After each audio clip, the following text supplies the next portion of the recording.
Le ministère de la fonction publique devient désormais le ministère d'État, ministère de la fonction publique et de la modernisation de l'administration.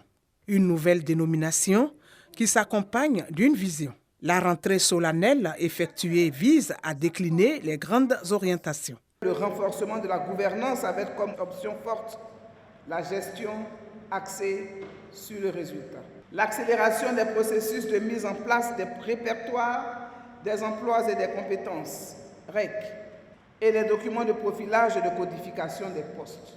La bonne gestion de la trêve sociale, le renforcement de la paix et de la cohésion sociale, notamment par le dialogue social dans tous les départements ministériels.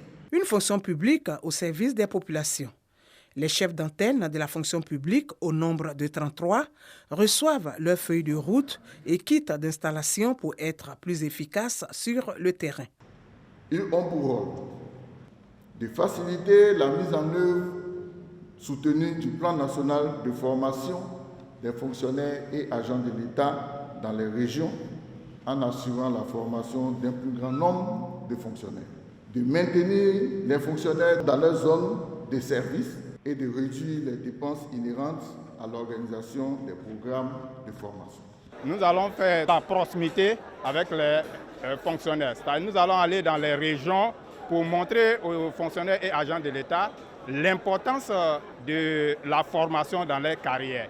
Les défis pour une nouvelle fonction publique moderne et performante imposent un changement de paradigme.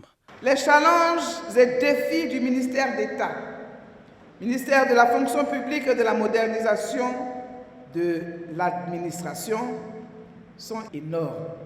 Ils nous invitent à faire preuve de dépassement, de sacerdoce même, d'engagement ferme, d'abnégation, de détermination et surtout de cohésion, d'union dans la synergie des forces et idées novatrices.